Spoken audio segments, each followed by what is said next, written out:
What are we going to see tonight at the vice presidential debate in terms of how Senator Harris tries to draw a contrast with Vice President Pence on specifically the handling of the coronavirus, now that we've seen a lot of White House members and staffers have contracted it? I think you're going to see a clear contrast, not just in terms of policies, but in terms of people. And there's no question Vice President Pence is an experienced debater. He's somebody who comes across very warmly. But that doesn't change the policies that he is behind, policies that have led to 200,000 Americans losing their lives. And now, as we see an outbreak in the center of our government, where we have everybody from our Joint Chiefs of Staff to key White House officials and the president himself who cannot go out in public and have been affected by this. You will see a seriousness of a Joe Biden, Kamala Harris plan to deal with COVID-19, restore our economy, versus this administration that would rather fight about wearing a mask or whether there's plexiglass instead of actually saving lives. Specifically on the economy, moving toward the economy, because no matter who is president, whether it's in 6 or 9 months, the economic recovery will be front and center in terms of getting America back on track.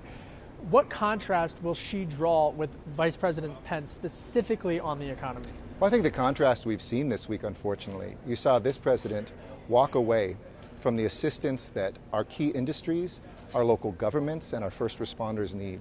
Literally walking away from the assistance that should be a bipartisan priority. You talk to an average family out there, they're not looking at the unemployment statistics and saying, oh, this economy is great. Talk to somebody who works in a restaurant, a stewardess who works at an airline. They are suffering and they need help. And if you can't prioritize that, if you don't have a plan in our worst moment, you certainly don't have a plan for the future. On the other hand, what you have with Joe Biden and Kamala Harris is a Build Back Better plan. 4 pillars to invest in our infrastructure, take care of those who care for us, to deal with racism in our country, and also to make sure that we have manufacturing in all of America again. That is a concrete plan that is such a contrast to the chaos we see coming out of Trump's America. Let me press you on this, because you're a mayor in a state where the governor has recently come out and said they want to have clean energy vehicles in a couple of decades, but they've mandated it essentially.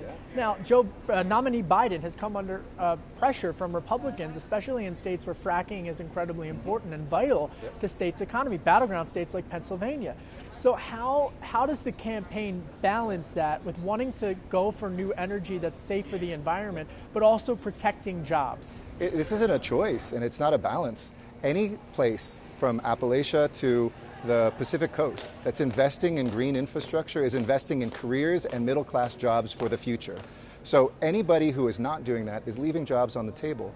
Americans deserve a president and a vice president who will take care of them and their children and future jobs. We've been very clear that that is not going to be in new gas and oil. That is going to be in making sure we have renewable energy and infrastructure across America, and that contrast could not be clearer.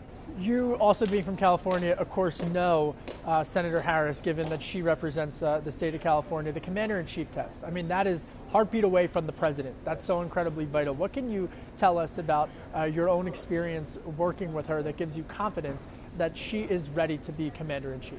I've known Kamala Harris for over 15 years. I've traveled with her abroad representing our country. I've seen her look at international heads of state who have come to California, and as a senator, as a member of our Intelligence Committee. She is ready to lead, and she is ready to be a vice president to Joe Biden, probably the best trained candidate we've ever had when it comes to foreign relations in our history, to be able to make sure we restore our reputation, that we go back to our friends and restore alliances, and that we deal with the threats of the world, from terrorism to climate change, and don't back off of leadership, but actually bring that together. So I'm excited, both on a personal level as somebody who's known her for a long time, but also just on a political level, to have somebody that I think when you have Kamala Harris overseas in other countries, when they see the daughter of immigrants from the Caribbean and from South Asia, that will change people's attitudes towards America. There's a historic overnight. nature to her candidacy. Absolutely, absolutely. And to me, I'm mixed like her. I'm half Jewish and half Mexican American. She's half Indian and half Jamaican. I think that represents the face of America.